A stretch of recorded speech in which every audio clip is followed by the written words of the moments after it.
18-ാം അധ്യായത്തിലേക്ക് വരാം. എല്ലാവരും 18-ാം അധ്യായം എടുത്താട്ട് 18-ാം അധ്യായത്തിന്റെ 17 വരെയുള്ള വാക്യങ്ങൾ, 18-ാം അധ്യായത്തിന്റെ 1 മുതൽ 17 വരെയുള്ള വാക്യങ്ങൾ ആദ്യമായി പൗലോസ് കോരിന്തിലെത്തിയ ഒരു വിഷയമാണ് ഇവിടെ പ്രതിപാദിക്കപ്പെട്ടിരിക്കുന്നത്. ലൂക്കോസ് എന്താ കോരിന്തിൽ ആദ്യമായിട്ട് നടന്നത്?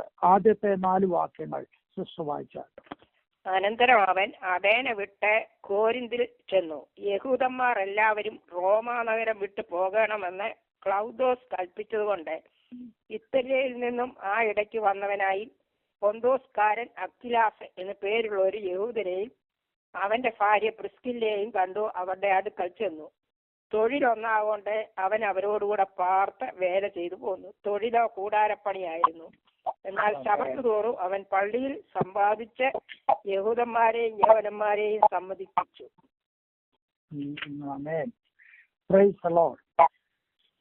അഥേന വിട്ട് പൗലോസ് കോരിന്തിലെത്തി എന്ന് പറഞ്ഞുകൊണ്ടാണ് ഇവിടെ ലൂക്കോസ് എഴുതുന്നത്. അഥേനയിൽ നിന്ന് 50 മൈൽ തെക്ക് അദ്രിയാറ്റിക് സമുദ്രത്തിന്റെ സമീപം ഒരു ചെറിയ ദ്വീപ് പോലെ നിൽക്കുന്ന ഒരു ചെറിയ സ്ഥലമാണ് ഈ കോരിന്ത് എന്ന് പറയുന്ന സ്ഥലം. ഈ കോരിന്തിലേക്ക് പൗലോസ് ചെല്ലുമ്പോൾ ഇറ്റലിയിൽ നിന്ന് വന്ന ഒരു കുടുംബം എന്നാണ് അവിടെ എഴുതിയിരിക്കുന്നത്. അതായത് ഇന്നത്തെ ഇറ്റലി.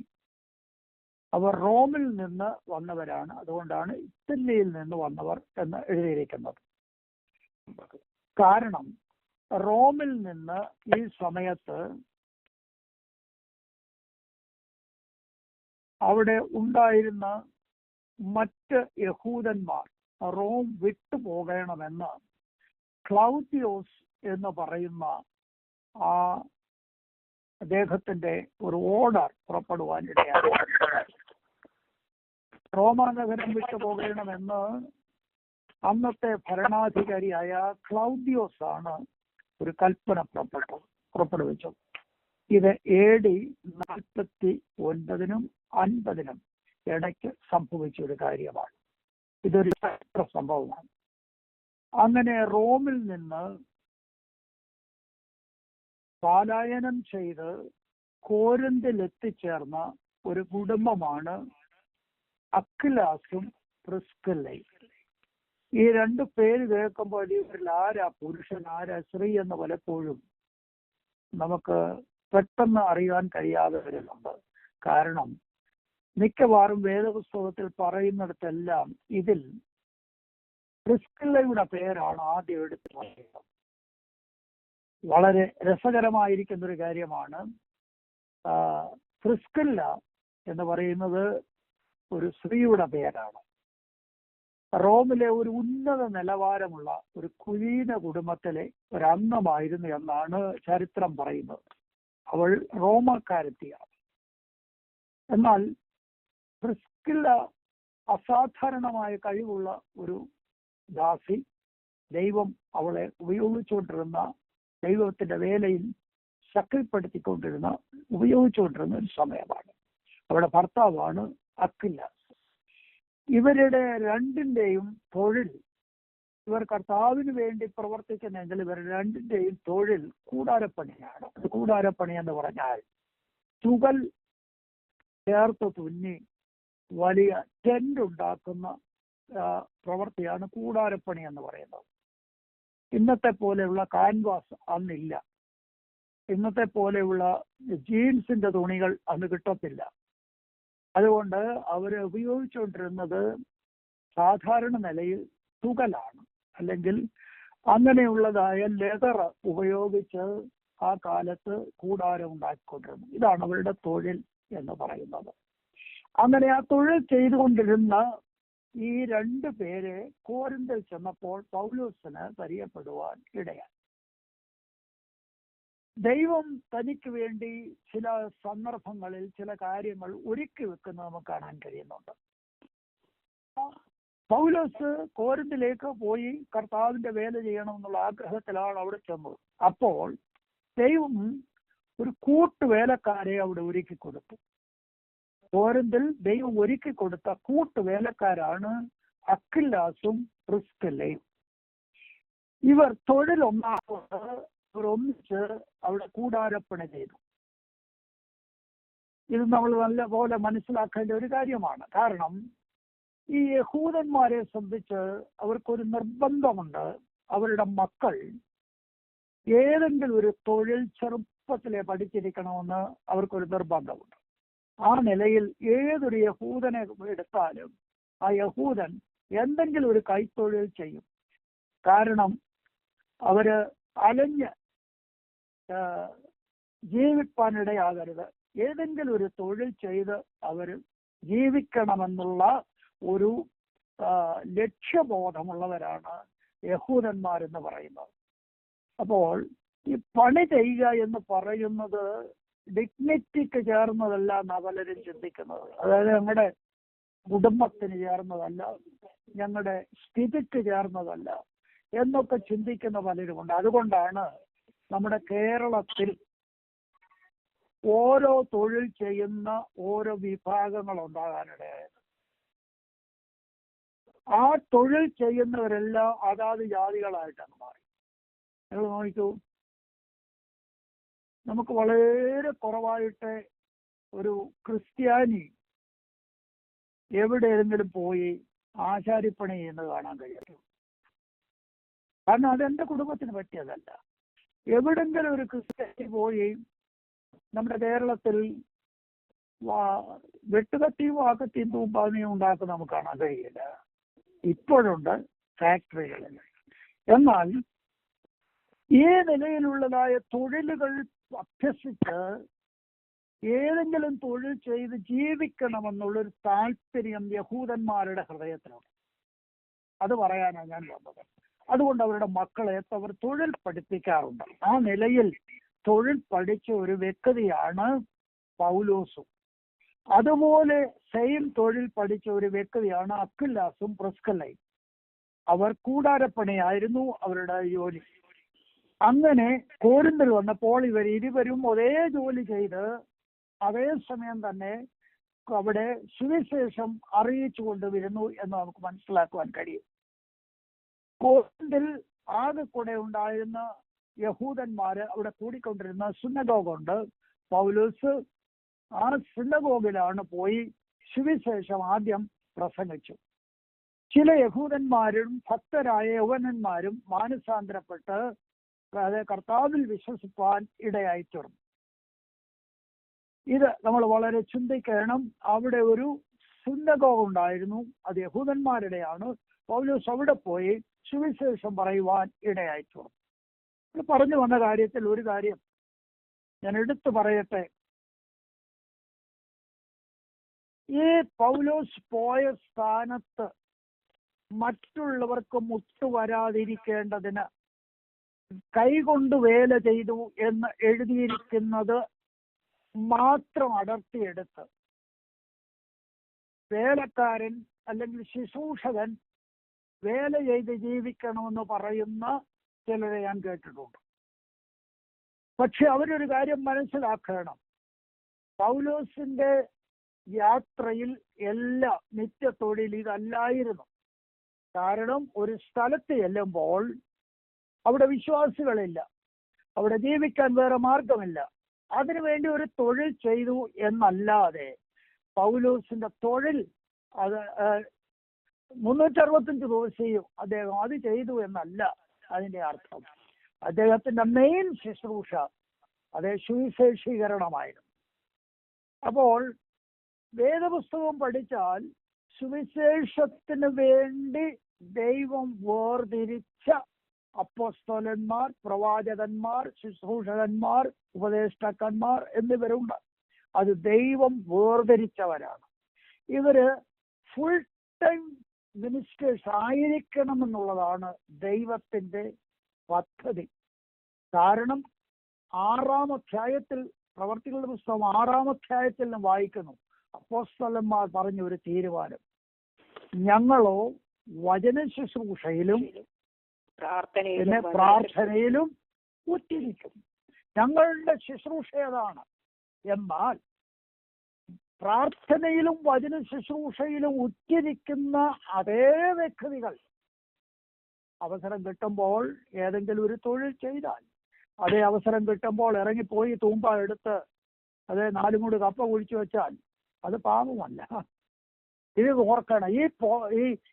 ഈ ആവശ്യമില്ലാത്ത വ്യാഖ്യാനം കൊടുത്ത് നമ്മുടെ കീഴ്പ്പെടുത്തിനെ കോട്ടി മാറ്റരുത്. ദൈവത്തിന് സ്തോത്രം. ഞാൻ കേരളത്തിലായിരിക്കുമ്പോൾ ഒരിക്കൽ ഞാൻ നല്ല ഞാറ്റുതലയാണ്, ഇടവമാസം അപ്പോഴാണ് ഈ കൊടിത്തല മുറിച്ച്, അതായത് കുരുമുളകിന്റെ തല മുറിച്ച് നിലത്ത് കുഴിച്ചിടുന്നത്. അങ്ങനെ കുഴിച്ചിടുന്ന സമയത്ത് ഒരാൾ ചോദിച്ചു, ഇപ്പം കൊടിക്കൃഷിയാണോ ജോലി? അപ്പൊ ഞാൻ പറഞ്ഞു, അദ്ദേഹം പിന്നെയും ചോദിച്ചു, അങ്ങ് ഭൂമിയിലോട്ട് അങ്ങ് ഇറങ്ങിപ്പോയോന്ന് ചോദിച്ചു, ലോകത്തിലോട്ട് അങ്ങ് ഇറങ്ങിപ്പോയോന്ന് ചോദിച്ചു. ഞാൻ പറഞ്ഞു, ഞാൻ ഭൂമിയിലോട്ട് ഇറങ്ങിയില്ല, ഇതിന്റെ വേര് മാത്രമേ ഭൂമിയിലോട്ട് ഇറങ്ങും പറഞ്ഞു. കാരണം ഞാനൊക്കെ ഭൂമിയിലോട്ട് ഇറങ്ങിപ്പോകത്തില്ല, ഇതിന്റെ വേര് മാത്രമേ ഇറങ്ങിപ്പോകത്തുള്ളൂ. അപ്പം ഞാൻ പാസ്റ്ററാണ്, ഞാനിനി ഒന്നും ചെയ്യത്തില്ല, ഞാൻ മുറ്റത്തെ ഒരു പുല്ല് കളയത്തില്ല, എന്റെ കൈ പ്രതിഷ്ഠിച്ചതാണ് എന്നൊക്കെ പറഞ്ഞിരിക്കുന്ന അബദ്ധങ്ങൾ മാറ്റണം. നമ്മൾ കർത്താവിന് വേണ്ടി വേല ചെയ്യുമ്പോൾ വേല ചെയ്യണം. എന്നാൽ വീട്ടിലെ പാത്രം കഴുകിയതുകൊണ്ടോ, തുണി കഴുകിയതുകൊണ്ടോ, കുഞ്ഞിന്റെ ഡയഫ്രം മാറിയതുകൊണ്ടോ, അല്ലെങ്കിൽ അത് ഏതെങ്കിലും ഒരു ജോലി ചെയ്തതുകൊണ്ടോ, അതേ ഒന്ന് കുക്ക് ചെയ്തുകൊണ്ടോ, അതേ വിശുദ്ധി തെറ്റിപ്പോയി അല്ലെങ്കിൽ മാർഗം തെറ്റിപ്പോയെന്ന് ഒരിക്കലും തെറ്റിദ്ധരിക്കരുത്. ദൈവത്തിന് സ്തോത്രം. അവനവൻ ജീവിക്കുവാൻ പഠിക്കണം. ഇതാണ് പൗലോസ് നമ്മെ പഠിപ്പിച്ചിട്ടുള്ള തത്വം. അവനവൻ ജീവിക്കാൻ പഠിക്കണം. അവസരങ്ങൾ ലഭിക്കുമ്പോൾ ശുശ്രൂഷയിൽ വ്യാപൃതരായിരിക്കണം.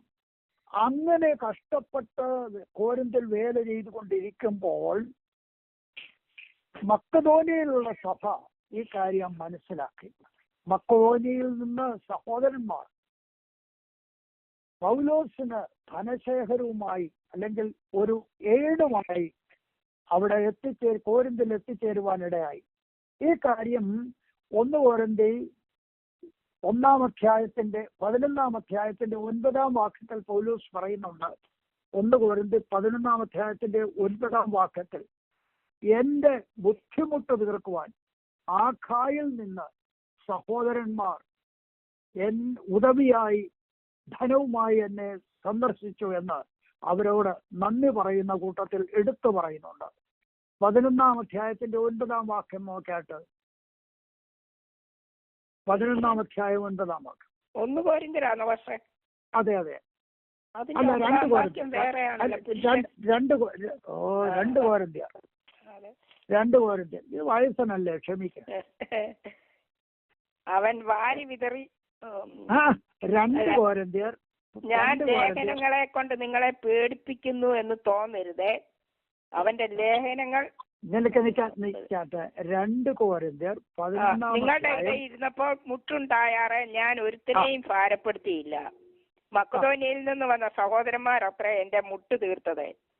ഞാൻ ഒരു വിധേനയും നിങ്ങൾക്ക് ഭാരമായി തീരാതവണ്ണം സൂക്ഷിച്ചു, മേലാലും സൂക്ഷിക്കും.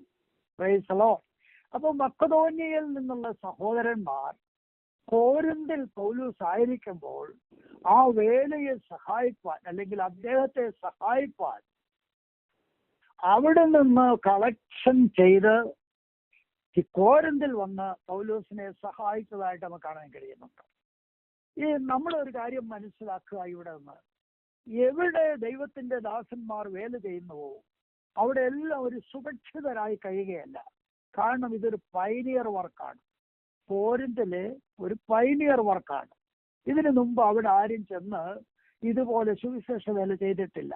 പൗലോസ് അവിടെ ചെന്ന് യഹൂദന്മാരുടെ പള്ളിയിൽ പ്രസംഗിച്ച് ചില വിശ്വാസികൾ മുൻപോട്ട് വന്ന് അക്വിലാസും പ്രിസ്കില്ലയും അവരോട് ചേർന്ന് അവിടെ വേല ചെയ്തുകൊണ്ടിരിക്കുകയാണ്. അവർ ഭാരപ്പെടുന്നുണ്ട്.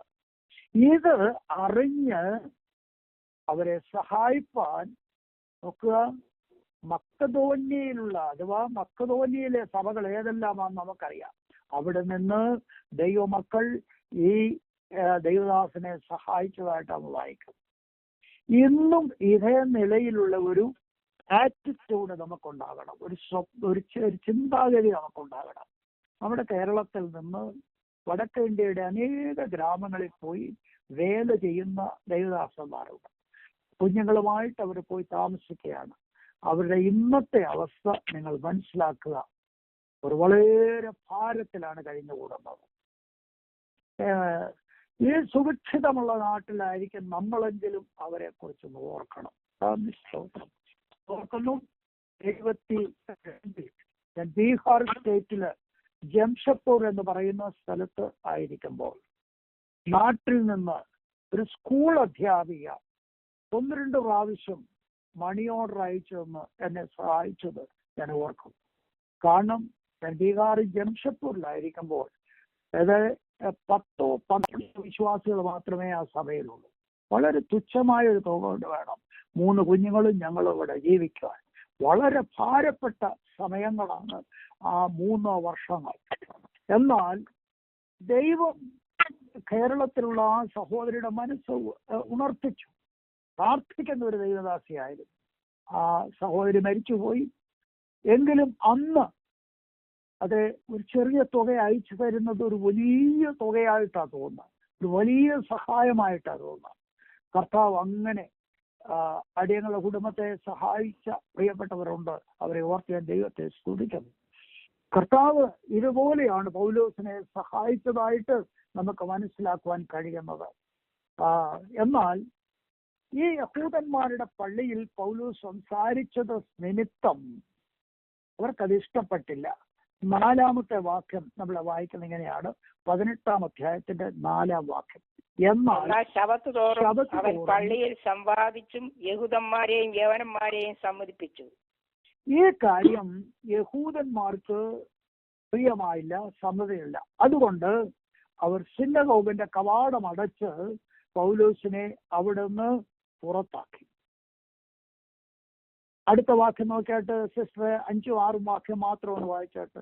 സീലാസും തീമത്യോസും മക്കദോന്യയിൽ നിന്ന് വന്നാറെ പൗലോസ് വചനഘോഷണത്തിൽ ശുഷ്കാന്തി പൂണ്ട് യേശു തന്നെ ക്രിസ്തു എന്ന യഹൂദന്മാർക്ക് സാക്ഷീകരിച്ചു.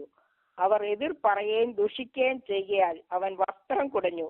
നിങ്ങളുടെ നാശത്തിന് നിങ്ങൾ തന്നെ ഉത്തരവാദികൾ. ഞാൻ നിർമ്മലൻ, ഇനിമേൽ ഞാൻ ജാതിയുടെ അടുക്കൽ പോകുമെന്ന് അവരോട് പറഞ്ഞു. ഇവിടെ കോരിന്തിലെ വേലയെ ദൈവം പുഷ്ടിപ്പെടുത്തി. പൗലോസ് ഉണ്ട്, അക്വിലാസും പ്രിസ്കില്ലയും ഉണ്ട്. അതായത് മക്കദോന്യയിൽ നിന്ന് മുമ്പ് പൗലോസിന്റെ കൂടെ പ്രവർത്തിച്ചു കൊണ്ടിരുന്നതായ ആ ദൈവത്തിന്റെ ദാസന്മാരായ സീലാസും തീമത്യോസും വന്നു ചേർന്നു. അപ്പോൾ ഒരു നല്ല ഗ്രൂപ്പ് 3, 2, 5 പേരായി. ഈ 5 പേരും ഒരുപോലെ തീക്കട്ട പോലെ നിൽക്കുന്ന 5 പേരാണ്. അവിടെ ഒരു പദം എല്ലാവരും ശ്രദ്ധിക്കണം. പൗലോസ് എന്ത് ചെയ്തു എന്ന് എഴുതിയിട്ടുണ്ട് 5-ാമത്തെ വാക്യത്തിൽ. സുവിശേഷ ഘോഷണത്തിൽ ശുഷ്കാന്തി പൂണ്ട് യേശു തന്നെ ക്രിസ്തു എന്ന യഹൂദന്മാർക്ക് സാക്ഷീകരിച്ചു. പൗലോസ് ശുഷ്കാന്തി പൂണ്ട് യേശു തന്നെ മശിഹ എന്ന് യഹൂദന്മാർക്ക് തെളിയിച്ചു. യഹൂദന്മാരുടെ സിനഗോഗിലാണ് തന്നെ സംസാരിച്ചുകൊണ്ടിരുന്നത്. അന്ന് അതേ ആൾക്കൂട്ടം കിട്ടത്തുള്ളൂ, അവരോട് പറയേണ്ടതായിട്ടിരിക്കുന്നുണ്ട്. അവരോടാണ് സംസാരിച്ചുകൊണ്ടിരുന്നത്. പക്ഷേ കൂടാരപ്പണി മാത്രമല്ല പൗലോസിനുള്ളത്. പൗലോസിന്റെ മെയിൻ വിഷയം സുവിശേഷീകരണമാണ്. അതുകൊണ്ടാണ് ഞാൻ ആ പദം എടുത്ത് പറയാൻ കാരണം. സുവിശേഷീകരണത്തിൽ ശുഷ്കാന്തി പൂണ്ടു എന്ന് പറഞ്ഞാൽ മെയിൻ വിഷയം അതാണ്. അതിൽ ശുഷ്കാന്തിയുള്ളവനായി തീർന്നു. അതിൽ തീഷ്ണതയുള്ളവനായി തീർന്നു. അതിൽ ജാഗ്രതയുള്ളവനായി തീർന്നു. അതിൽ തന്നെ ഫോക്കസ് ചെലുത്തി. അത് തന്നെ അവൻ സംസാരിപ്പാൻ തുടങ്ങി. അതെന്താ പറഞ്ഞെന്നറിയാമോ? യഹൂദന്മാരോട് പറഞ്ഞു, ക്രിസ്തുവാണ് സാക്ഷാൽ മശിഹ. ഇത് യഹൂദന്മാർക്ക് പിടിച്ചില്ല. അവർ അടുത്ത നമ്മൾ വായിക്കുന്ന എങ്ങനെയാണ്? അവരോട് എതിര് പറഞ്ഞു. അവരുടെ സുന്നഗോഗന്റെ കതക് അവർക്കെതിരായി അടച്ചു കളഞ്ഞു. ഉടനെ പൗലോസ് വസ്ത്രം കുടഞ്ഞ് ജാതികളുടെ അടുക്കലേക്ക് പോയി. ഉടനെ എതിർ പറയാതെ അവൻ വസ്ത്രം കുടഞ്ഞ്, നിങ്ങളുടെ നാശത്തിന് നിങ്ങൾ തന്നെ ഉത്തരവാദികൾ. ഞാൻ നിർമ്മലൻ, മേൽ ഞാൻ ജാതികളുടെ അടുക്കൽ പോകുന്നു എന്ന് പറഞ്ഞ് അവരോട് ബായ് പറഞ്ഞു. നിങ്ങളുടെ നാശത്തിന് നിങ്ങൾ തന്നെയാണ് ഉത്തരവാദികൾ. നിങ്ങളുടെ നാശത്തിന് നിങ്ങൾ തന്നെയാണ് ഉത്തരവാദികൾ എന്ന് പറഞ്ഞു. വാസ്തവത്തിൽ ദൈവവചനം സംസാരിക്കുന്ന സമയത്ത് ദൈവവചനം ഒരാൾ തിരസ്കരിച്ചാൽ അതിന് ഉത്തരവാദികൾ അവർ തന്നെയാണ്. നമുക്ക് എസെക്കേൽ പ്രവചനത്തിലെ ഒരു വാക്യം വായിക്കാം. നമ്മൾ വചനം പഠിച്ചുകൊണ്ടിരിക്കുക ആയതുകൊണ്ട് എസെക്കേൽ പ്രവചനം 3-ാം അധ്യായത്തിന്റെ 17-ാം വാക്യം മുതൽ താഴോട്ടുള്ള വാക്യം വായിക്കാട്ട്. എസെക്കേൽ 3-ാം അധ്യായം 17-ാം വാക്യം മുതൽ. മനുഷ്യപുത്ര, ഞാൻ നിന്നെ ഇസ്രായേൽ ഗ്രഹത്തിന് കാവൽക്കാരനാക്കിയിരിക്കുന്നു. നീ എന്റെ വായിൽ നിന്ന് വചനം കേട്ട് എന്റെ നാമത്തിൽ അവരെ പ്രബോധിപ്പിക്കണം. ഞാൻ ദുഷ്ടനോട് നീ മരിക്കുമെന്ന് കൽപ്പിക്കുമ്പോൾ നീ ഓർപ്പിക്കുക. ദുഷ്ടനെ ജീവനോടെ രക്ഷിക്കേണ്ടതിന് അവൻ തന്റെ ദുർമാർഗം വിടുവാൻ അവനെ ഓർപ്പിച്ചുകൊണ്ടും ഒന്നും പറയുകയോ ചെയ്യാഞ്ഞാൽ ദുഷ്ടൻ തന്റെ അകൃത്യത്തിൽ മരിക്കും. അവന്റെ രക്തമോ ഞാൻ നിന്നോട് ചോദിക്കും. എന്നാൽ നീ ദുഷ്ടനെ ഓർപ്പിച്ചിട്ടും അവൻ തന്റെ ദുഷ്ടതയും ദുർമാർഗവും വിട്ടു തിരിയുന്നില്ലെങ്കിൽ അവൻ തന്റെ അകൃത്യത്തിൽ മരിക്കും. നീയോ നിന്റെ പ്രാണനെ രക്ഷിച്ചിരിക്കുന്നു. ആമേൻ. കർത്താവിന് സ്തോത്രം. പറയുക എന്നുള്ളത് നമ്മുടെ ചുമതലയാണ്. നീ ദുഷ്ടനോട് നീ നിന്റെ ദുഷ്ടതയിൽ മരിക്കും എന്ന് പറയുമ്പോൾ അവൻ അനുതപിച്ചു മടങ്ങി വന്നാൽ നീ അവന്റെ പ്രാണനെ നേടും. എന്നാൽ നീ പറയുന്ന വചനത്തെ തിരസ്കരിച്ചാൽ ഞാൻ അവന്റെ രക്തം നിന്നോട് ചോദിക്കയില്ല. അവന്റെ അകൃത്യത്തിൽ മരിക്കും. അവന്റെ ശിക്ഷ അവന്റെ മേലാണ്, നിന്റെ മേലല്ല. അപ്പൊ മറ്റൊരുവന്റെ രക്തത്തിന്റെ പഴി നമ്മുടെ മേൽ വരാതിരിക്കേണ്ടതിന് പറയുക എന്നുള്ളതാണ് നമ്മുടെ കടപ്പാട്. ഒന്നുകൂടെ ഞാൻ പറയട്ടെ, ഒരു പാപിയോട്, ഒരു ദുഷ്ടനോട്, ഒരു മദ്യപാനിയോട്, ദൈവത്തെ അറിയാത്തൊരുവനോട് ആ കാര്യം നാം പറഞ്ഞു, അവരത് സ്വീകരിച്ചില്ല എന്നുള്ളതിൽ നിങ്ങൾ വേദനപ്പെടേണ്ട കാര്യമില്ല, നിങ്ങൾ ഭാരപ്പെടേണ്ട കാര്യമില്ല. നിങ്ങൾക്ക് ചെയ്യാനുള്ളത് നിങ്ങൾ ചെയ്തു, അല്ലെങ്കിൽ നമുക്ക് ചെയ്യുവാനുള്ളത് നമ്മൾ ചെയ്തു. ദൈവം അവരുടെ മേൽ എന്ത് ചെയ്യണമെന്നുള്ളത് ദൈവത്തിനറിയാം. നാം പറയേണ്ട വചനം നമ്മൾ പറഞ്ഞേ ഒക്കത്തുള്ളൂ. അതാണ് നമ്മുടെ കർത്തവ്യം. Price the Lord. യഹൂദന്മാരോട് വളരെ ശക്തിയായി പൗലോസ് സംസാരിച്ചു. മശീഹയാണ് യേശുക്രിസ്തു എന്ന് പറയുന്ന വ്യക്തി. അവർ സ്വീകരിച്ചില്ല, അവർ തിരസ്കരിച്ചു. ഉടനെ അവന്റെ വസ്ത്രം കുടഞ്ഞെന്ന് മേൽവസ്ത്രം കുടഞ്ഞു കാണിച്ചിട്ട് അവിടുന്ന് അറിയിപ്പോ അത് ന്യായവിധിയാണ് കാണിക്കുന്നത്. യേശുക്രിസ്തു ലോകത്തിൽ വന്നു. യോഹന്നാൻ 1:11-12 വായിക്കുന്നു. അവൻ സ്വന്തത്തിലേക്ക് വന്നു, സ്വന്തമായവരോ അവനെ കൈക്കൊണ്ടില്ല. യേശു 3.5 വർഷം പ്രസംഗിച്ചു, അവരവനെ കണ്ടില്ല, അംഗീകരിച്ചില്ല. യേശു അവരോട് പറഞ്ഞു, ഒരു കോഴി തന്റെ കുഞ്ഞിനെ ചിറകടിയിൽ ചേർക്കുന്നത് പോലെ നിങ്ങളെ ചേർക്കുവാൻ എനിക്ക് മഴവട്ടം മനസ്സായിരുന്നു, നിങ്ങൾക്കും മനസ്സായില്ല. നിങ്ങൾ എന്നെ തിരസ്കരിക്കുകയാണ് ചെയ്തത്. വീണ്ടും കർത്താവ് പറഞ്ഞു, വീട് പണിയുന്നവരായി നിങ്ങൾ മൂലക്കല്ലാകുന്ന ക്രിസ്തുവിനെ തള്ളിക്കളഞ്ഞു. വീണ്ടും കർത്താവ് പറഞ്ഞു, യെരൂശലേം പുത്രിമാരെ, നിങ്ങൾ എന്നെ കുറിച്ച് നിലവിളിക്കുന്നതിന് നിങ്ങളെയും നിങ്ങളുടെ മക്കളെയും ചൊല്ലി നിലവിളിക്കുക. അവസാനമായി പീലാത്തോസ് അവരോട് ചോദിച്ചു, നിങ്ങൾക്ക് യേശുവിനെ വേണമോ ബറവാസിനെ വേണമോ? അവർ എല്ലാവരും ഏതെന്നാമോട് പറഞ്ഞു, ബറവാസിനെ വിട്ടിരിക്കുക. യേശു എന്ന ആ മനുഷ്യനെ ഞാൻ എന്ത് ചെയ്യേണ്ടു? അവനെ ക്രൂശിക്കുക. ഇതാണ് അവർ പറഞ്ഞത്. എന്നതിന്റെ അർത്ഥം, അവൻ സ്വന്തത്തിലേക്ക് വന്നു, സ്വന്തമായൊരു അവനെ തള്ളിക്കളഞ്ഞു. അവർ അവനെ ക്രൂശിച്ചു. സുവിശേഷം അവർ അംഗീകരിച്ചില്ല, സത്യം അവർ അംഗീകരിച്ചില്ല. പക്ഷേ ഇവിടെ നമ്മൾ വായിച്ചെന്താണ്? അവർക്കത് ഇടർച്ചക്കല്ലായി തീർന്നു, അവർക്കത് ന്യായവിധിയായി തീർന്നു. യഹൂദന്റെ ചരിത്രം നോക്കുക. ആസന്ന ഭാവിയിൽ സക്രിയ പ്രവചനം 12-ാം അധ്യായം പഠിക്കുമ്പോൾ അവർ കുലംകുലമായി നിലവിളിക്കുന്ന ഒരു ദിവസം വരാൻ പോകുകയാണ്.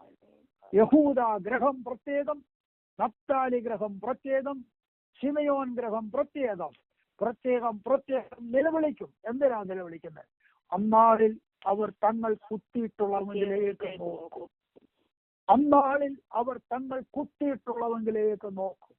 കാലം സമീപിക്കുകയാണ്. ഇന്ന് പകൽക്കാലം ദൈവവചനം എന്ന ദൈവമക്കളെ, സുവിശേഷത്തിന് വാതിൽ അടയാൻ പോകുകയാണ്. ഇന്ന് അനേകർക്ക് അതൊരു ഒരു പുച്ഛമാണ്. കാലം തീരും, വാതിലടയും, സുവിശേഷത്തിന് വാതിലും അടയും. ഇന്ന് അനേകടുത്ത് മൂക്കുകയറിടുകയാണ്. എന്തിനാണ് കേരളത്തിൽ ഒരു ബിഷപ്പിനെ അറസ്റ്റ് ചെയ്തത്? എന്തുകൊണ്ടാണ് മറ്റൊരു ജാതിയിൽപ്പെട്ടവരെ അറസ്റ്റ് ചെയ്യാത്തത്? അവരാരും ടാക്സ് വെട്ടിക്കാറില്ലേ? എന്തുകൊണ്ടാണ് ക്രിസ്ത്യാനിയെ മാത്രം അവർ ചൂഷണം ചെയ്യുന്നത്? എന്തുകൊണ്ടാണ് ക്രിസ്ത്യാനിയുടെ പുറകെ മാത്രം നടക്കുന്നത്? എന്തിനാണ് ക്രിസ്ത്യാനിയുടെ പള്ളി പൊളിക്കുന്നത്? എന്തുകൊണ്ടാണ് മുസ്ലിങ്ങളുടെ പള്ളി പൊളിക്കാത്തത്? ഇതൊക്കെ നമ്മൾ ചോദിക്കുവാൻ തുനിഞ്ഞാൽ നമ്മളെല്ലാം കരിങ്കാലികളായി മാറും. നമ്മളൊരു കാര്യം മനസ്സിലാക്കണം, ന്യായവിധിയുടെ ദിവസം അടുത്ത് വരികയാണ്. നമുക്ക് പറയുവാനുള്ളത് പറയാം, നമുക്ക് ചെയ്യുവാനുള്ളത് ചെയ്യാം. അമേരിക്കയെ സംബന്ധിച്ച് നിങ്ങൾ ഒരു കാര്യം മനസ്സിലാക്കണം, ഇത് ഒരു ന്യായവിധിയിലേക്ക് നീങ്ങിക്കൊണ്ടിരിക്കുകയാണ്. മഹാനായ ശ്രേഷ്ഠനായ ദൈവദാസൻ ബില്ലിഗ്രാം ഒരിക്കൽ ഇങ്ങനെ പറഞ്ഞു, ദൈവം അമേരിക്കയെ ന്യായം വിധിച്ചില്ലെങ്കിൽ സോദോമിനോട് ക്ഷമ ചോദിക്കേണ്ടി വരുമെന്ന്. എന്റെ വാക്കല്ല, ബില്ലിഗ്രാമിന്റെ വാക്കാണ്. ദൈവം അമേരിക്കയെ ന്യായം വിധിച്ചില്ലെങ്കിൽ സോദോമിനോട് ക്ഷമ ചോദിക്കേണ്ടി വരുമെന്ന്. കാരണം സോദോമിനെ ന്യായം വിധിച്ച ദൈവം അമേരിക്കയെ ന്യായം വിധിക്കും. സോദോമ്യ പാപം ഇവിടെ നടപ്പിലാക്കണം എന്നുള്ളതാണ് ഇന്നത്തെ വലിയ വാദഗതിയായി കിടക്കുന്നത്. ഞാൻ അവിടെ നിർത്തട്ടെ. പൗലോസ് പറയേണ്ട സുവിശേഷം പറഞ്ഞു, ജാഗ്രതയോട് പറഞ്ഞു, ശുഷ്കാന്തിയോട് പറഞ്ഞു. യഹൂദന്മാർ കൈക്കൊണ്ടില്ല, അവിടുന്ന് അവനെ ഇറക്കി വിട്ടു. അടുത്ത് നമ്മൾ വായിക്കുന്നത്, പള്ളിയിൽ നിന്ന് ഇറക്കി വിട്ട ഉടനെ അതിനടുത്ത് ഒരു വീടുണ്ടായിരുന്നു. പൗലോസ് ആ വീട്ടുകാരൻ പൗലോസിനെ കൈക്കൊണ്ടു എന്നാണ് നമ്മൾ 7-ാം വാക്യം തൊട്ട് വായിക്കുന്നത്. അവൻ അവിടം വിട്ട് യുസ്തോസ് എന്ന ഒരു ദൈവഭക്തന്റെ വീട്ടിൽ ചെന്നു. അവന്റെ വീട് പള്ളിയോട് തൊട്ടിരുന്നു. ഒരു പള്ളിയിൽ നിന്ന് ഇറക്കി വിട്ടാൽ ഇനി എവിടെ താമസിക്കുന്നു? പള്ളിയുടെ വാതിലും അടച്ചു. ഇനി മേലാൽ ഈ പള്ളി കയറരുതെന്നോ അവിടുന്ന് ഇറക്കി വിട്ടു. ഈ 5 സഹോദരന്മാർ എവിടെ താമസിക്കും? നമ്മൾ ചിന്തിച്ചു നോക്കാം. പൗലോസ്, ശീലാസ്, തീമത്യോസ്, ഇവർ മിഷണറിമാരാണ്. പോകട്ടെ, അക്വിലാസും പ്രിസ്കില്ലയും അവിടെ താമസിക്കുന്നവരാണ്. എന്നാൽ താമസ സൗകര്യമില്ലാതെ ഭാരപ്പെട്ടുകൊണ്ടിരുന്ന ഈ സഹോദരന്മാരെ യുസ്തോസ്, തീത്തോസ് എന്ന് പറയുന്ന ആ സഹോദരൻ അവരുടെ വീട്ടിലേക്ക് കൈക്കൊണ്ടു. അദ്ദേഹം ഒരു ദൈവഭക്തനായിരുന്നു എന്ന് വായിക്കണം. ഒരു വാതിൽ അടയുമ്പോൾ ദൈവം മറ്റൊരു വാതിൽ തുറക്കുന്നവനാണ്. ഞാന് റോബർട്ട് കുക്കന്റെ ജീവചരിത്രം വായിച്ചുകൊണ്ടിരിക്കുമ്പോൾ താൻ കേരളത്തിൽ വന്ന സമയത്ത് കൊട്ടാരക്കരയിൽ നിന്ന് ചെങ്ങന്നൂരിനടുത്ത് വന്ന താമസമായി മഴിക്കീറ എന്ന് പറയുന്ന സ്ഥലത്ത് വന്നു. ആ സമയത്ത് അദ്ദേഹം പരസ്യയോഗം നടത്തുമായിരുന്നു. ഒരു ഞായറാഴ്ച ഒരു പ്ലാവിന്റെ ചുവട്ടിൽ റോഡരികിൽ നിന്ന് സുവിശേഷം വിളിച്ചു പറഞ്ഞുകൊണ്ടിരിക്കുകയാണ്. പള്ളി വിരിഞ്ഞു വന്ന പലരും അത് കണ്ടു, കണ്ടു പോയി. എന്നാൽ ഒരു സ്നേഹിതന് തോന്നി, വീട്ടിൽ വന്ന ഭാര്യയോട് പറഞ്ഞു, ഞാൻ വരുമ്പോൾ ഒരു വെള്ളക്കാരനായ മനുഷ്യൻ റോഡരികിൽ പ്ലാവിന്റെ ചുവട്ടിൽ നിന്ന് സുവിശേഷം പറയുന്നു, അദ്ദേഹത്തെ നമ്മുടെ വീട്ടിൽ വിളിച്ചുകൊണ്ട് വരണം. ഭാര്യ പറഞ്ഞു, ഓക്കെ, വിളിച്ചുകൊണ്ട് വന്നിട്ടെന്ന്. അങ്ങനെ അദ്ദേഹത്തിന്റെ വീട്ടിൽ വിളിച്ചുകൊണ്ടുപോയി. ഇത് നടന്ന ഒരു സംഭവമാണ്, അദ്ദേഹത്തിന്റെ ജീവിതത്തിലെത്തിയിട്ടുണ്ട്. ആ വീട് പിന്നീട് സുവിശേഷത്തിന് വേണ്ടി തുറന്നു കൊടുക്കുവാൻ ഇടയായി തീർന്നു. മുളക്കഴ ഇന്നും ആ വീടുണ്ട്. അവരുടെ മക്കളും ഒക്കെ പെന്തക്കോസ്തിലാണ്. ദൈവത്തിന്റെ വഴികൾ നമ്മുടെ വഴികളല്ല, ദൈവത്തിന്റെ വിചാരങ്ങൾ നമ്മുടെ വിചാരങ്ങളല്ല. ഒരു മനുഷ്യന്റെ വീട് അവന് വേണ്ടി തുറന്നു കൊടുത്തു. Price the Lord. നമ്മൾ ഓർക്കണം, ആ വീട്ടിലാണ് പൗലോസ് അടുത്ത സുവിശേഷം അറിയുന്നത്. അതുകൊണ്ട് എന്ത് സംഭവിച്ചു എന്ന് എഴുതിയിട്ടുണ്ട്. പള്ളിപ്രമാണിയായ ക്രിസ്പോസ് തന്റെ സകല കുടുംബത്തോടും കൂടെ കർത്താവിൽ വിശ്വസിച്ചു. പള്ളി അടച്ച് ചിറക്കി വിട്ടതാ. പക്ഷേ പള്ളിപ്രമാണി കുടുംബസമേതം രക്ഷിക്കപ്പെട്ട് സ്നാനപ്പെടുവാനിടയായി. കോരിന്തിൽ അനേകർ വചനം കേട്ട് വിശ്വസിച്ച് സ്നാനപ്പെട്ടു. ആ പദത്തിന് അടിവരയിടണം. കോരിന്തിൽ അനേകർ വചനം കേട്ട് വിശ്വസിച്ച് സ്നാനമേറ്റു. കോരിന്തിൽ അനേകർ വചനം കേട്ട് വിശ്വസിച്ച് സ്നാനമേറ്റു. പ്രവൃത്തികളുടെ പുസ്തകത്തിൽ കുടുംബ സ്നാനം രേഖപ്പെടുത്തിയിട്ടുണ്ട്. നിങ്ങൾ പഠിച്ചു വന്ന കൂട്ടത്തിൽ എത്ര കുടുംബ സ്നാനം കണ്ടു? നിങ്ങൾ ഒന്ന് തിരിഞ്ഞു നോക്കിയാട്ട് ആദ്യമായിട്ട് നമ്മൾ വായിക്കുന്നു, ലുദിയായും കുടുംബവും സ്നാനമേറ്റു. നമുക്ക് ഏറ്റവും അറിയാവുന്ന കാര്യം. കാരാഗ്രഹ പ്രമാണിയും കുടുംബവും സ്നാനമേറ്റു. പിന്നെ കോർന്നലിയോസും കുടുംബവും സ്നാനമേറ്റു. ഇവിടെ പള്ളിപ്രമാണിയും കുടുംബവും സ്നാനമേറ്റു. ഇതെല്ലാം കൂടെ നിരത്തി വെച്ചുകൊണ്ട് കുടുംബം സ്നാനമേറ്റു എന്ന ആ ഒരു പദം, കുടുംബം സ്നാനമേറ്റു. അപ്പോൾ ആ കുടുംബത്തിൽ ആരെല്ലാം ഉണ്ട്? അപ്പനുണ്ട്, അമ്മയുണ്ട്, മകനുണ്ട്, മകളുണ്ട്, കുഞ്ഞുങ്ങളുണ്ട്, ഇവരെല്ലാവരും ഉണ്ട്. അപ്പം കുടുംബമായി സ്നാനപ്പെട്ടെന്ന് പറഞ്ഞപ്പോൾ കുഞ്ഞുങ്ങളും കൂടെ ഉണ്ട്. അതുകൊണ്ട് ശിശുക്കളെയും സ്നാനപ്പെടുത്താം എന്ന് ഉള്ള വാദഗതി എത്ര ശക്തമായിട്ടാണ് നിലനിൽക്കുന്നത്. കുഞ്ഞുങ്ങളെ സ്നാനപ്പെടുത്താനുള്ളതായ വാക്യങ്ങൾ ഇതൊക്കെയാണ്. കുടുംബം സ്നാനമേറ്റു. പല വാക്യം പറയുന്നുണ്ട്, അതിലൊരു വാക്യമാണ്. ഇവിടെ നമ്മളൊരു കാര്യം മനസ്സിലാക്കണം. കുടുംബം സ്നാനമേറ്റു എന്ന് പറയുമ്പോൾ ആ കുടുംബത്തിൽ വചനം കേട്ട് വിശ്വസിപ്പാൻ കഴിവുള്ളവരാണ് അതേ സ്നാനമേറ്റിട്ടുള്ളത്. അതുകൊണ്ടാണ് ഞാൻ പറഞ്ഞത്, അവർ കർത്താവിൽ വിശ്വസിച്ചു, വചനം കേട്ട് വിശ്വസിച്ചു എന്നുള്ളതിന് അടിവരയിടണം. കർത്താവിൽ വിശ്വസിപ്പാൻ കഴിവുള്ളവർ, വചനം കേട്ട് വിശ്വസിപ്പാൻ കഴിവുള്ളവർ ആണ് ഏത് കുടുംബത്തിലും സ്നാനപ്പെട്ടിട്ടുള്ളത്.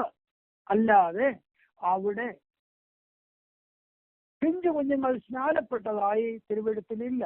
അതുകൊണ്ട് ഈ ഭാഗം ശിശുസ്നാനത്തിന് ഉതകുന്ന അതേ വാക്യങ്ങൾ അല്ല എന്നുള്ളത് നിങ്ങൾ പ്രയോജനം പഠിക്കുന്നവർ മനസ്സിലാക്കിയിരിക്കേണ്ട ഒരു സത്യമാണ്. ദൈവത്തിന് സ്തോത്രം. Praise lord. നമ്മുടെ നാട്ടിൽ ഇലക്ഷൻ നടക്കുന്നു, വോട്ടിംഗ് നടക്കുന്നു. അപ്പോൾ പിറ്റേ ദിവസം പത്രത്തിൽ ഒരു വാർത്ത വരും, കോട്ടയത്ത് മീനങ്ങാടി പ്രദേശം മുഴുവൻ വോട്ട് ചെയ്തു. പിന്നെ വേറൊരിടത്ത് അടുത്ത വാക്യം, അവിടെ ആബാലവൃദ്ധം അത് വോട്ട് ചെയ്തു. എന്താ അർത്ഥം? അവിടെയുള്ള കുഞ്ഞുങ്ങളെല്ലാം പോയി വോട്ട് ചെയ്തെന്നാണ്. വോട്ട് ചെയ്യാൻ പ്രായപൂർത്തിയായവർ വോട്ട് ചെയ്തെന്നാണ്. പക്ഷെ എഴുതുമ്പോൾ നാടടക്കം വോട്ട് ചെയ്തെന്ന് എഴുതി വെക്കും.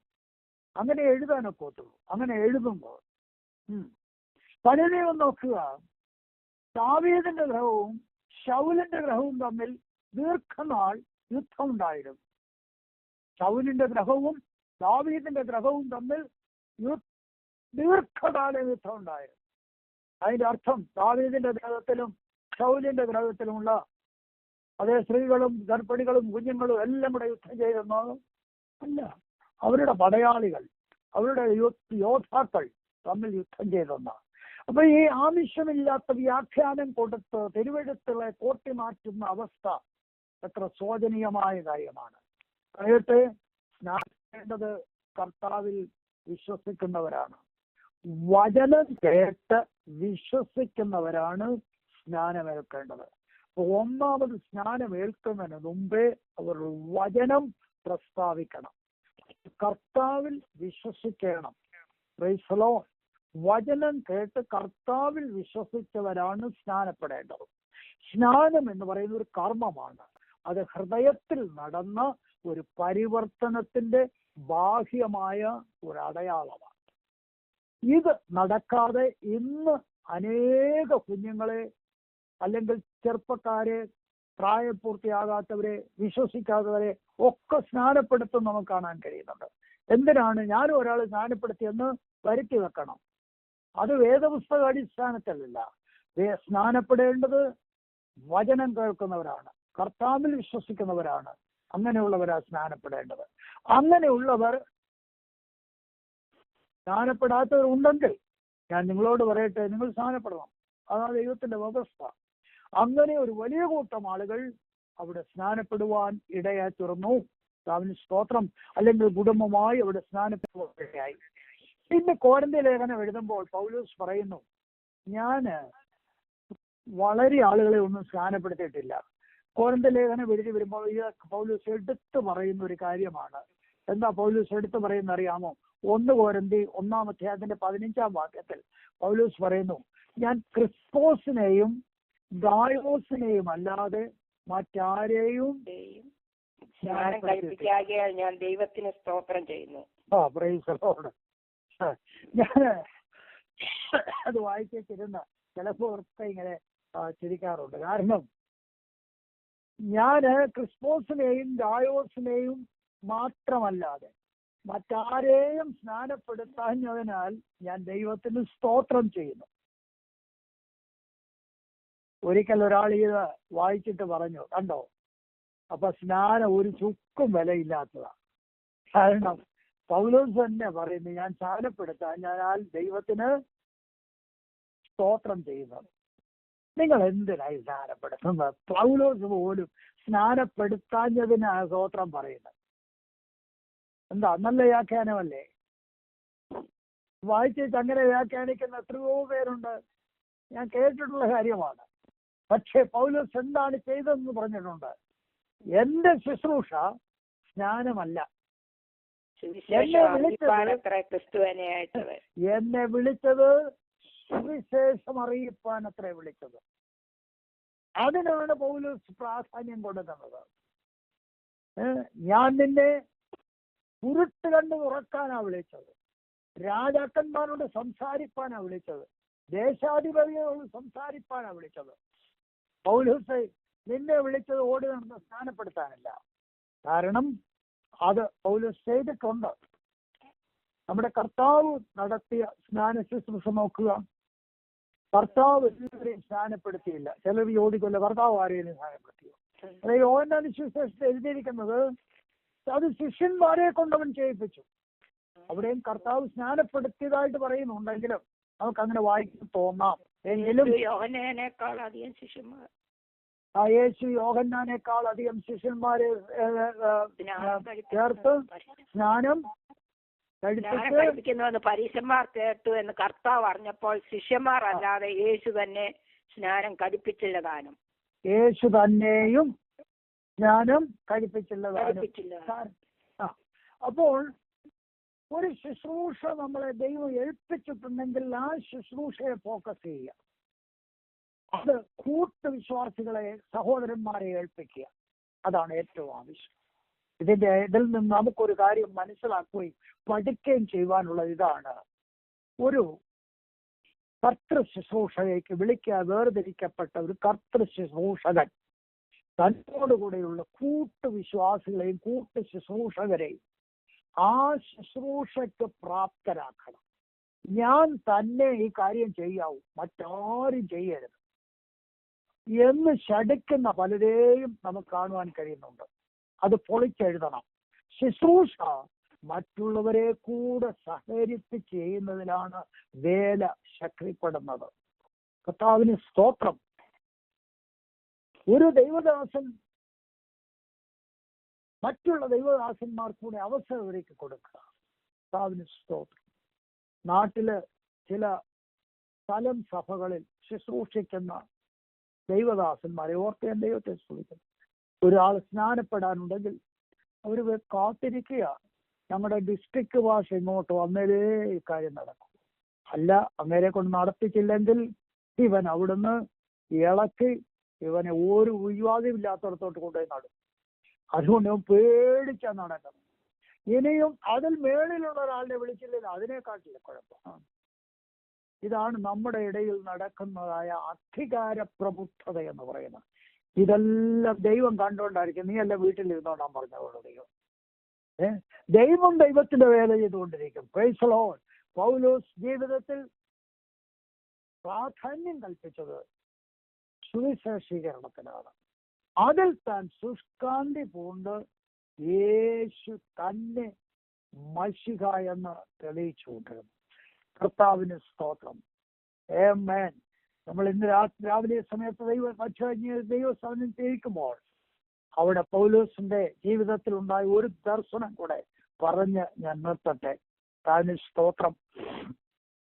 അത് അതിന്റെ 9ഉം 10ഉം വാക്യമാണ്. രാത്രിയിൽ കർത്താവ് ദർശനത്തിൽ പൗലോസിനോട്, നീ ഭയപ്പെടാതെ പ്രസംഗിക്കുക, മിണ്ടാതിരിക്കരുത്, ഞാൻ നിന്നോട് കൂടെ ഉണ്ട്, ആരും നിന്നെ കയ്യേറ്റം ചെയ്ത് ദോഷപ്പെടുത്തുകയില്ല, ഈ പട്ടണത്തിൽ എനിക്ക് വളരെ ജനമുണ്ട് എന്ന് അരുളി ചെയ്തു. അങ്ങനെ അവൻ 1 ആണ്ടും 6 മാസവും അവരുടെ ഇടയിൽ ദൈവവചനം ഉപദേശിച്ചുകൊണ്ട് താമസിച്ചു. ആമേൻ. Praise the Lord. ഒടുവിൽ വായിച്ചു നോക്കിയാട്ട് അങ്ങനെ അവൻ 1 ആണ്ടും 6 മാസവും അവരുടെ ഇടയിൽ താമസിച്ച് വേല ചെയ്തുകൊണ്ടിരുന്നു. 1.5 വർഷം കോരിന്തിൽ താമസിച്ച് വേല ചെയ്തുകൊണ്ടിരുന്നു. മോളിൽ പഠിച്ചത് എന്താണ്? ഇനിയും പള്ളി പ്രസംഗിക്കരുതെന്ന് പറഞ്ഞ് പള്ളി ഇറക്കി വിട്ടു. പള്ളിയുടെ വാതിൽ അടച്ചു. കാര്യങ്ങൾ പ്രതികൂലമായി മാറി. ഒരു വീട് മാത്രം തുറന്നു കിട്ടി. അവിടെ വേല ചെയ്തുകൊണ്ടിരിക്കുമ്പോൾ പട്ടിണിയും പ്രയാസവും ഒക്കെയായി. കൂടാരപ്പണി ചെയ്യാൻ പോയി. അങ്ങനെ ഇരുന്നപ്പോൾ മക്കതോന്യയിൽ സഹോദരന്മാർ അനുശേഖരണം ചെയ്ത് ഇവിടെ കൊണ്ട് കൊടുക്കേണ്ടി വന്നു. ഇതൊക്കെയാണ് ജീവിതത്തിന്റെ കഷ്ടങ്ങളും പ്രയാസങ്ങളും എതിർപ്പുകളും ഒക്കെ ഉണ്ടായിരുന്നിട്ടും പ്രൈസ് ദി ലോർഡ് അവസാനമായി ദൈവം തനിക്കൊരു ദർശനം കൊടുത്തു. ആ പട്ടണത്തിൽ വെച്ചൊരു ദർശനം കൊടുത്തു. ആ ദർശനം ഇതാണ്. ആ ദർശനത്തിൽ ഓരോ വിഷയം എടുത്ത് ചിന്തിക്കേണ്ടതാണ്. 5 കാര്യങ്ങൾ ആ ദർശനത്തിൽ ഉൾക്കൊണ്ടിട്ടുണ്ട്. ശ്രദ്ധിക്കുക, 5 കാര്യങ്ങൾ ആ ദർശനത്തിൽ ഉൾക്കൊണ്ടിട്ടുണ്ട്. ഞാനിത് പറയുമ്പോൾ ഞാൻ വളരെ സന്തോഷിക്കുന്നു. കാരണം ഞാൻ 1983 ഒരു രാത്രിയിൽ വളരെ വേദനപ്പെട്ട് പ്രാർത്ഥിച്ചു നിൽക്കുമ്പോൾ അവന് സ്തോത്രം ഈ വാക്യം ദൈവാത്മാവ് എന്റെ ഹൃദയത്തിൽ വെളിപ്പെടുത്തി തന്നു. ഇതെവിടാന്ന് എനിക്ക് അറിഞ്ഞുകൂടായിരുന്നു. രാവിലെ എഴുന്നേറ്റിരുന്ന് പുസ്തകങ്ങൾ നോക്കി അവിടെ മറിച്ച് ഇവിടെ മറിച്ച് വായിച്ചു കൊണ്ടിരിക്കുമ്പോൾ ഈ 18-ാം അധ്യായം ഞാൻ വായിച്ചുകൊണ്ടിരിക്കുമ്പോൾ ഈ വാക്യം എന്റെ കണ്ണിൽപ്പെട്ടു. ഓ ദൈവത്തിന് സ്തോത്രം ചെയ്തു. കർത്താവേ, ഇതാണല്ലോ നീ എന്നോട് സംസാരിച്ചത്. കർത്താവിന് സ്തോത്രം. പലപ്പോഴും ദൈവവചനത്തിൽ നിന്നുകൂടെ ദൈവം നമ്മളോട് സംസാരിക്കും. വാക്യത്തിൽ കൂടെ ആ വാക്യത്തിൽ കൂടെ സംസാരിക്കും. Price the Lord. അതേ മാർഗമുള്ളൂ എന്നല്ല ഞാൻ പറഞ്ഞത്. ചില സന്ദർഭങ്ങളിൽ ദൈവം അങ്ങനെ നമ്മുടെ ജീവിതത്തിൽ ഇടപെടാം. Price the Lord. അതുകൊണ്ട് എല്ലാ കാര്യങ്ങളും അറിയാന്, വെളിപ്പാട് കിട്ടാന് വേദപുസ്തകം ഉടനെ തുറന്നു നോക്കി കിട്ടുന്ന വാക്യം വായിച്ച് ദൈവം തന്ന വെളിപ്പാടാണെന്ന് പറയരുത്. അത് ചിലപ്പോൾ അബദ്ധമായിട്ട് മാറും. എന്നാൽ ദൈവം വ്യക്തിപരമായി നമ്മളോട് സംസാരിക്കും. ഇതൊരു ദർശനമാണ്. ആ ദർശനത്തിൽ കൂടെ ദൈവം ഒന്ന് എന്താ ദർശനം? ധൈര്യത്തിന്റെ വചനം. നീ ഭയപ്പെടാതെ പ്രസംഗിക്കുക. Price the Lord. ഇവിടെ യഹൂദന്മാരുടെ എതിർപ്പുണ്ട്, ഇവിടെ യവനന്മാരുടെ എതിർപ്പുണ്ട്, ഇവിടെ ദാരിദ്ര്യമായ പണപരമായ ഞെരുക്കമുണ്ട്, ഇവിടെ കഷ്ടതയുണ്ട്. എങ്കിലും നീ എന്ത് ചെയ്യരുത്? ഭയപ്പെടരുത്. 2, ഉപദേശവചനം നീ പ്രസംഗിക്കണം. അഥവാ പ്രസംഗിക്കുക, മിണ്ടാതിരിക്കരുത് എന്ന് പറഞ്ഞാൽ, പ്രസംഗിക്കുക എന്ന് പറഞ്ഞാൽ അല്ലെങ്കിൽ മിണ്ടാതിരിക്കുക എന്ന് പറഞ്ഞാൽ ഉപദേശത്തിന്റെ വചനമാണ് ദൈവം അവന് കൊടുക്കുന്നത്. ദൈവം ഒരു ഉപദേഷ്ടാവായിട്ടാണ് നിന്നെ വിളിച്ചത്. ദൈവം നിന്നെ വിളിച്ചത് കുരുടന്മാരുടെ കണ്ണ് തുറക്കാനാണ്. ദൈവം നിന്നെ വിളിച്ചത് രാജാക്കന്മാരോട് ദൈവവചനം പറയുവാനാണ്. അതുകൊണ്ട് നീ എന്ത് ചെയ്യരുത്? മിണ്ടാതിരിക്കരുത്. ദൈവം വിളിച്ചവൻ മിണ്ടാതിരിക്കരുത്. അവൻ പ്രസംഗിച്ചുകൊണ്ടിരിക്കണം. Price the Lord. മൂന്നാമത് പറഞ്ഞത്, ഞാൻ നിന്നോടുകൂടെയുണ്ട്. ഞാൻ നിന്നോടുകൂടെയുണ്ട്. അഥവാ ദിവ്യ സാന്നിധ്യത്തിന്റെ വചനമാണ് കൊടുത്തത്. ഞാൻ നിന്നോടുകൂടെയുണ്ട്. ഒരു വ്യക്തി നമ്മോട് കൂടെ ഉണ്ടെങ്കിൽ പല കാര്യങ്ങൾ നമ്മൾ അതിൽ നിന്ന് മനസ്സിലാക്കണം. ഒന്ന്, അവർ നമ്മളോട് സംസാരിച്ചുകൊണ്ടിരിക്കും. രണ്ട്, അവർ നമുക്ക് ആലോചന പറഞ്ഞുകൊണ്ടിരിക്കും. മൂന്ന്, അവർ നമുക്ക് സഹായം തന്നുകൊണ്ടിരിക്കും. നാല്, അവർ നമ്മുടെ ജീവിതത്തിൽ ഒരു കൂട്ടാളിയായി മാറും, നമ്മളോട് കൂടെ ഇരിക്കുന്നത്. അഞ്ച്, അവർ സന്തത സഹചാരിയാണ്. നമ്മോട് കൂടെ ഇരിക്കുന്ന ഒരു ദൈവ സാന്നിധ്യം നമ്മൾ ഓർക്കണം. ദൈവത്തിന്റെ സാന്നിധ്യം എന്നോട് കൂടെ ഉണ്ടെന്ന് പറഞ്ഞാൽ ഏതോ ഒരു ശക്തി, ഇലക്ട്രിസിറ്റി പോലെ എന്റെ ചുറ്റും ഉണ്ടെന്നല്ല എൻ്റെ അർത്ഥം. ഒരു വ്യക്തി പോലെ കർത്താവായ ദൈവം എന്നോടുകൂടെ ഉണ്ട്. ഹല്ലേലൂയ. ഒരു വ്യക്തിയുടെ സാന്നിധ്യം പോലെ ദൈവം എന്നോടുകൂടെ ഉണ്ടെന്ന് എന്ന് ഉച്ച കഴിഞ്ഞ സമയത്ത് ദൈവമക്കൾ മനസ്സിലാക്കും. അങ്ങനെയാണെങ്കിൽ അവന്റെ ഇച്ഛ എന്നോട് അറിയിക്കും, അവൻ എന്നെ സ്നേഹിക്കും, കൂട്ടായ്മ എന്നോട് തരും, പങ്കുവെക്കും, എന്നോട് സഹകരിക്കും, എന്നോടൊരു സന്തത സഹചാരിയായിരിക്കും. ആ ദൈവ സാന്നിധ്യം നമ്മളോട് കൂടെ ഉണ്ടായി. Price the Lord. നാലാമത്തെ കാര്യം, ആരും നിന്നെ കൈയേറ്റം ചെയ്യുകയോ ദോഷപ്പെടുത്തുകയോ ചെയ്യുകയില്ല. ആരും നിന്നെ കൈയേറ്റം ചെയ്ത് ദോഷപ്പെടുത്തുകയില്ല. ഒറ്റ വ്യക്തി പോലും നിന്നെ കൈയേറ്റം ചെയ്യില്ല. അവിടെ കടന്ന് പറയും, ഇവിടെ കടന്ന് പറയും, പക്ഷേ കോരിന്തിൽ നിന്നെ ആരും കൈ ചെയ്യില്ല. പ്രസംഗിക്കുന്ന ദൈവത്തിന്റെ ആത്മാവിനെ ധൈര്യപ്പെടുത്തിയത്. Praise the Lord. ദിവ്യ സംരക്ഷണമാണ് ദൈവം കൊടുത്തത്. അഞ്ചാമത്തെ കാര്യം, പ്രൈസ് ദി ലോർഡ്, ഈ പട്ടണത്തിൽ എനിക്ക് വളരെ ജനമുണ്ട്. ആമേൻ. ഈ പട്ടണത്തിൽ എനിക്ക് വളരെ ജനമുണ്ട്. ദൈവിക തിരഞ്ഞെടുപ്പ്. ദൈവം പറഞ്ഞു, ഞാൻ ചിലരെ കണ്ടിട്ടുണ്ട്, ഞാൻ ചിലരെ തിരഞ്ഞെടുത്തിട്ടുണ്ട്. Price the Lord. ഈ പട്ടണത്തിൽ എനിക്ക് വളരെ ജനമുണ്ട്. നീ പ്രസംഗിക്ക്, ദൈവത്തിനുള്ളവരെ ദൈവം വേർതിരിക്കും. ഹല്ലേലൂയ. ദൈവത്തിനൊരു പട്ടണത്തിൽ കുറെ ആളുണ്ടെങ്കിൽ ദൈവത്തിനുള്ളവരെ ദൈവം വേർതിരിക്കും. 2 തീമോഥെയോസ് 2-ാം അധ്യായത്തിന്റെ 19-ാം വാക്യം ഇവിടെ വായിച്ച് നിർത്താൻ പോകുകയാണ്. 2 തീമോഥെയോസ് 2-ാം അധ്യായത്തിന്റെ 19-ാം വാക്യം. എങ്കിലും ദൈവത്തിന്റെ സ്ഥിരമായ അടിസ്ഥാനം നിലനിൽക്കുന്നു, കർത്താവ് തനിക്കുള്ളവരെ അറിയുന്നു എന്നും കർത്താവിന്റെ നാമം ഉച്ചരിക്കുന്നവനെല്ലാം അനീതി വിട്ടകന്ന് കൊള്ളട്ടെ എന്നും ആകുന്നു അതിന്റെ മുദ്ര. ആമേൻ. ദൈവത്തിന്റെ അടിസ്ഥാനം സ്ഥിരമായി നിൽക്കുന്നു. ദൈവം അറിയുന്നു.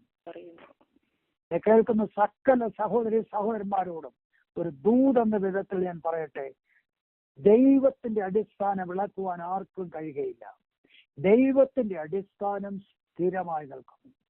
ദൈവത്തിനുള്ളവരെ ദൈവം അറിയുന്നു. ഞാൻ ദൈവത്തിനുള്ള ഒരു ദൈവ പൈതലാണ്. ദൈവം എന്നെ അറിയുന്നു. Price the Lord. Price the Lord. നമുക്ക് അല്പസമയം പ്രാർത്ഥിക്കാൻ പോകുകയാണല്ലോ. ദൈവത്തിന്റെ അടിസ്ഥാനം സ്ഥിരമായി നിൽക്കുന്നു. പൗലോസേ, ഭയപ്പെടേണ്ട, പ്രസംഗിക്കുക, ധൈര്യമായിരിക്കുക, ഞാൻ നിന്റെ കൂടെ ഉണ്ട്. ഈ പട്ടണത്തിലുള്ളവരെ ഞാൻ അറിയുന്നു. എനിക്കറിയാൻ ഇവിടെ ആരുണ്ടെന്ന്, കർത്താവിൽ വിശ്വസിക്കുന്നവരെ അവൻ ഉണ്ടെന്ന്.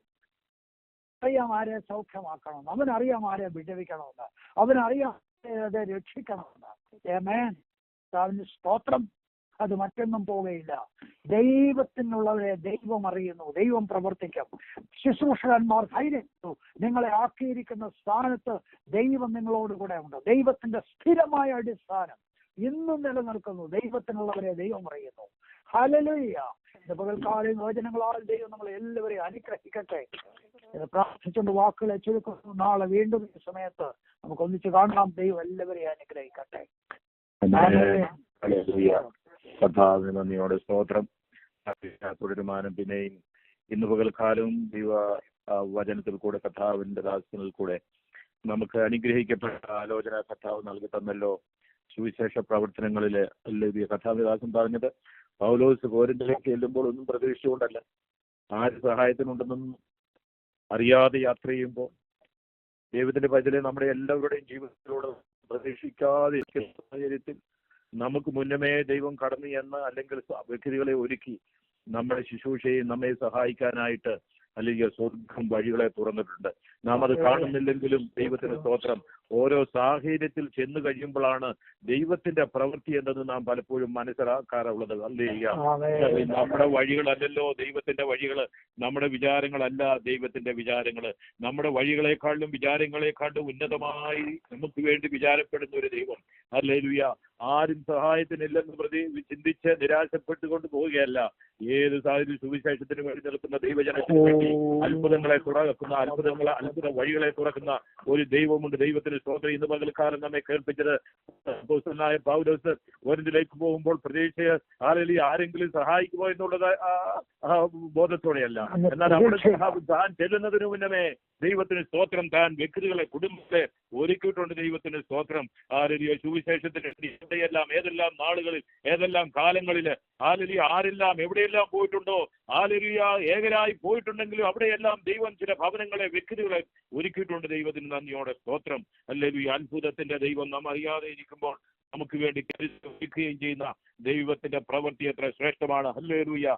താൻ പറഞ്ഞത് കടന്നു സംസാരിച്ച ഒരു വിഷയമുണ്ടല്ലോ, അതിൽ യേശു തന്നെ കർത്താവെന്ന്. ഹല്ലേലൂയ. മനുഷ്യവർഗത്തിന്റെ രക്ഷയ്ക്കായി ഹല്ലേലൂയ വചനം കേട്ട് അനുസരിക്കേണ്ടതിന് പകരം തിരസ്കരിക്കുന്ന ഒരു കൂട്ടരുണ്ട്. ദൈവത്തിന് സ്തോത്രം. അത് എല്ലാ കാലത്തും ഉണ്ടല്ലോ. കുറച്ചുപേര് ദൈവവചനം ശ്രദ്ധിക്കും, അത് സ്വീകരിക്കും. ഹല്ലേലൂയ. ചിലരതിനെ തള്ളിക്കളയും. ഹല്ലേലൂയ.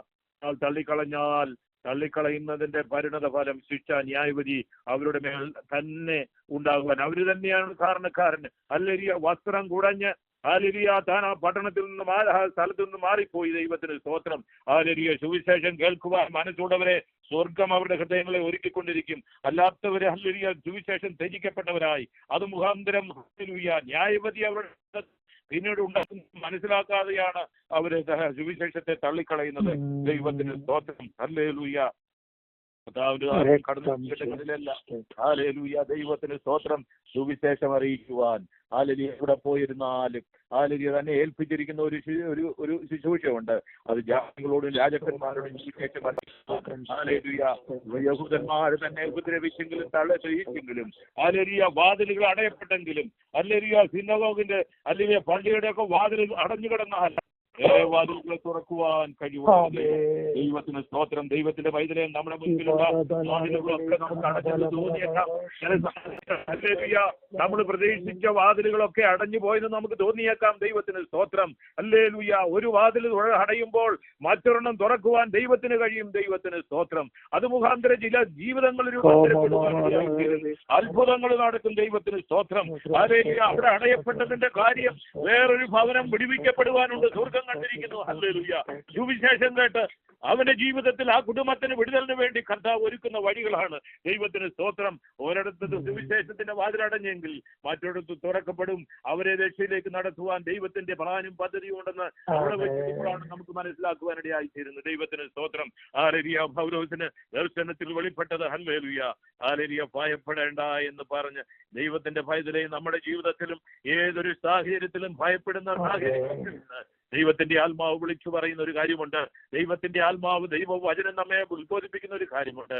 പിന്നെയും ദൈവം നമ്മെ ധൈര്യപ്പെടുത്തുന്ന ദൈവമാണ്. ഭയപ്പെടേണ്ടതിന് ഹല്ലേലൂയ വീരത്വത്തിന്റെ ആത്മാവിനെ അല്ല, ഹല്ലേലൂയ ശക്തിയുടെയും സ്നേഹത്തിന്റെയും സുബോധത്തിന്റെയും ആത്മാവിനെയാണ് കർത്താവ് നമ്മളിൽ പകർന്നിരിക്കുന്ന. ദൈവത്തെ നീ ഭയപ്പെടേണ്ട, നീ പ്രസംഗിച്ചു. ഹല്ലേലൂയ. ദൈവത്തിന് നന്ദിയോടെ സ്തോത്രം. സൂചന പറയുവാൻ ഏത് പ്രതികൂല സാഹചര്യങ്ങൾ വന്നാലും സമയങ്ങള് കർത്താവിനെ കുറിച്ച് ഉയർത്തി കാണിക്കാൻ ക്രിസ്തു തന്നെ മശിഹ എന്ന് പറയട്ടെ. ഹല്ലേലൂയ. ദൈവത്തിന് സ്തോത്രം. നീ മിണ്ടാതിരിക്കരുത്, മൗനമായിരിക്കരുത്. അവസരങ്ങളെല്ലാം ഹല്ലേലൂയ കർത്താവ് നമ്മോട് കൂടെയുണ്ട്. ആര് സഹായത്തിനില്ലെങ്കിലും നമ്മെ തള്ളിക്കളയാത്തവൻ, നമ്മെ ഉപേക്ഷിക്കാത്തവൻ, അവസാനത്തോളം കൂടെ ഇരിക്കാമെന്ന് അരുളി ചെയ്തവൻ നമ്മുടെ ജീവിതയാത്രയിൽ നമ്മുടെ നമ്മളോട് കൂടെ ഇരുന്ന് നാം അറിയാത്ത സാഹചര്യത്തിൽ കൂടെ കർത്താവ് നടത്തുന്നെങ്കിലും അതിനപ്പുറത്തായി സ്വർഗം നമുക്ക് വേണ്ടി വഴികളെ ധൈര്യത്തോടെ ഇരിക്കുക. നീ പ്രസംഗിക്കുക. നീ മൗനമായിരിക്കരുത്, ഭയപ്പെടരുതെന്ന് പറഞ്ഞ് ദൈവശബ്ദം നമ്മുടെ പുറകിൽ കേൾപ്പിച്ച് ദൈവത്തിന്റെ പരിശുദ്ധാത്മാവ് വചനത്തിൽ കൂടെ ഹല്ലേലൂയ ദൈവദാസന്മാരിൽ കൂടെ നമ്മെ പിന്നെ ഉത്ബോധിപ്പിക്കുന്നത് സാഹചര്യങ്ങളുണ്ട്.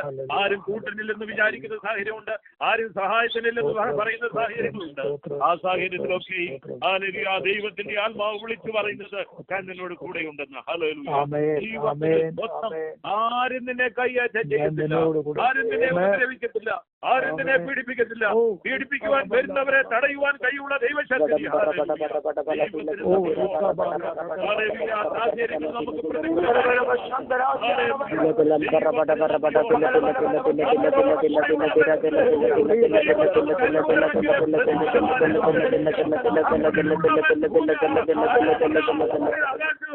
ഭൂമിയിലുള്ളവരെക്കാൾ നമുക്ക് ദൈവം അനുകൂലമായിട്ടുണ്ടെങ്കിൽ ഒരൊറ്റ ശക്തിക്കും പ്രതികൂലമായി കഴിയത്തില്ല. പ്രതികൂല ശക്തികളെ ഇല്ലായ്മ ചെയ്യുവാൻ കഴിയുള്ള സർവശക്തനായ അനുകൂലമായിട്ടുള്ളതാണ് ഈ പട്ടണത്തിൽ ജനിക്ക് അനേക ജനങ്ങളുണ്ട്. നാം കാണപ്പെടാത്ത, നാം അറിയാത്ത, നമുക്ക് മനസ്സിലാകാത്ത അനേക വ്യക്തികളെ ഞാൻ രൂപാന്തരപ്പെടുത്തുവാൻ ഹല്ലേലൂയ പൗലോസേ ഞാൻ നിന്നെ തെരഞ്ഞെടുത്തിരിക്കുക. നീ ധൈര്യത്തോടൊന്ന് സുവിശേഷം അറിയിക്കുക. അനേകം ഈ പട്ടണത്തിൽ രക്ഷ പ്രാപിപ്പാനുണ്ട്. ദൈവത്തിന് സ്തോത്രം.